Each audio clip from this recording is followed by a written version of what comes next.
पाठ 19 द्वेष करने वालों का जी नहीं भरता। पांडवों के वनवास के दिनों में कई ब्राह्मण उनके आश्रम गए थे।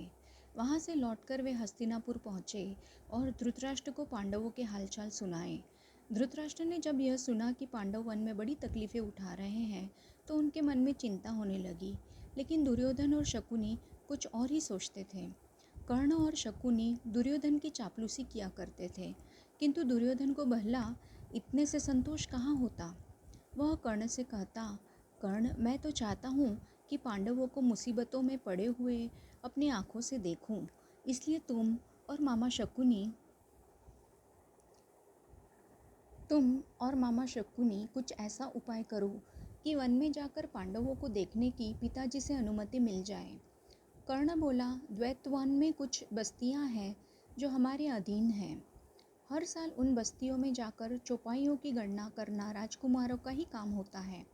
बहुत समय से यह प्रथा चली आ रही है, इसलिए उस बहाने हम पिताजी की अनुमति आसानी से प्राप्त कर सकते हैं। कर्ण अपनी बात पूरी तरह से कह भी न पाया था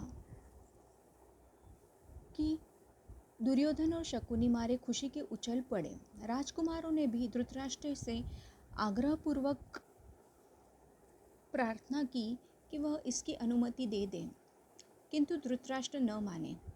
दुर्योधन ने विश्वास दिलाया कि पांडव जहाँ होंगे वहाँ वे सब नहीं जाएंगे और बड़ी सावधानी से काम लेंगे। विवश होकर धृतराष्ट्र ने अनुमति दे दी। एक बड़ी सेना को साथ लेकर कौरव द्वैतवन के लिए रवाना हुए। दुर्योधन और कर्ण फूले नहीं समाते थे। उन्होंने पहुंचने पर अपने डेरे ऐसे स्थान पर लगाए जहाँ से पांडवों का आश्रम 4 कोस की दूरी पर था।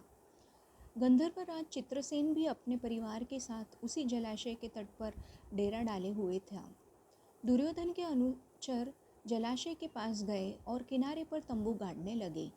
इस पर गंधर्वराज के नौकर बहुत बिगड़े और दुर्योधन के अनुचरों की उन्होंने खूब खबर ली। वे कुछ न कर सके और अपने प्राण लेकर भाग खड़े हुए। दुर्योधन को जब इस बात का पता चला तो उसके क्रोध की सीमा न रही। वह अपनी सेना लेकर तालाब की ओर बढ़ा।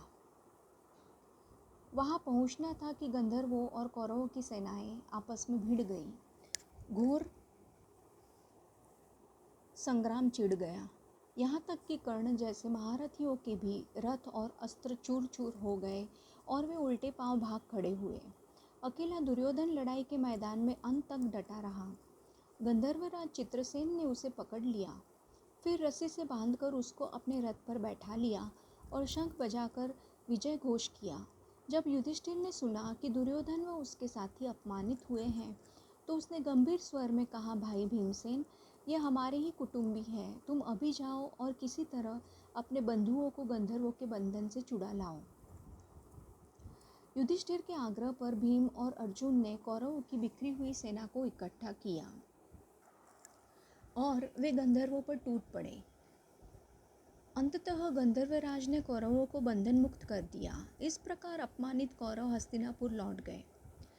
पांडवों के वनवास के समय दुर्योधन की तो इच्छा राजसूय यज्ञ करने की थी, किंतु पंडितों ने कहा था कि धृतराष्ट्र और युधिष्ठिर के रहते उसे राजसूय यज्ञ करने का अधिकार नहीं है। तब ब्राह्मणों की सलाह मानकर दुर्योधन ने वैष्णव नामक यज्ञ करके ही संतोष कर लिया। इसी समय की बात है कि महर्षि दुर्वासा अपने 10,000 शिष्यों को साथ लेकर दुर्योधन के राजभवन में पधारे। दुर्योधन के सत्कार से ऋषि बहुत प्रसन्न हुए और कहा, वत्स, कोई वत्स वर चाहो तो मांग लो। दुर्योधन बोला, मुनिवर, प्रार्थना यही है कि जैसे अपने शिष्यों समेत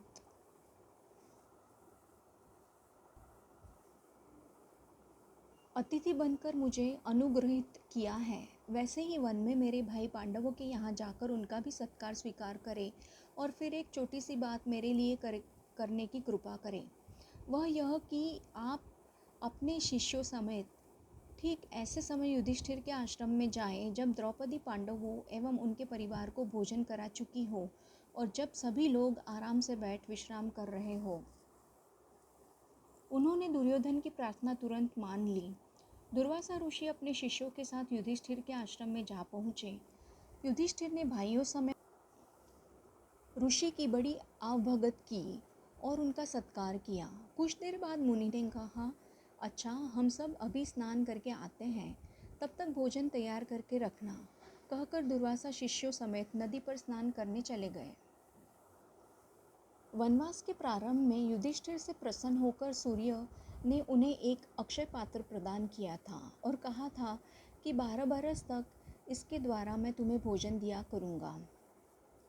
इसकी विशेषता यह है कि द्रौपदी हर रोज़ चाहे जितने लोगों को इस पात्र में से भोजन खिला सकेगी, परंतु सबके भोजन कर लेने पर जब द्रौपदी स्वयं भी भोजन कर चुकी होगी, तब इस बर्तन की यह शक्ति अगले दिन तक के लिए लुप्त हो जाएगी। जिस समय दुर्वासा ऋषि आए उस समय सभी को खिला पिलाकर द्रौपदी भी भोजन कर चुकी थी, इसलिए सूर्य का अक्षय पात्र उस दिन के लिए खाली हो चुका था। द्रौपदी बड़ी चिंतित हो उठी और कोई सहारा न पाकर उसने परमात्मा की शरण ली। इतने में श्री कृष्ण कहीं से आ गए और सीधे आश्रम के रसोई घर में जाकर द्रौपदी के सामने खड़े हो गए। बोले, बहन कृष्णा, बड़ी भूख लगी है, कुछ खाने को तो दो। द्रौपदी और भी दुविधा में पड़ गई। कृष्ण बोले, जरा लाओ तो अपना अक्षय पात्र, देखे कि उसमें कुछ है भी या नहीं। द्रौपदी हड़बड़ाकर बर्तन ले आई। उसके एक चोर पर अन्न का एक कण और साग की पत्ती लगी हुई थी। श्री कृष्ण ने उसे लेकर मुंह में डालते हुए मन में कहा, यह भोजन हो, इससे उनकी भूख मिट जाए।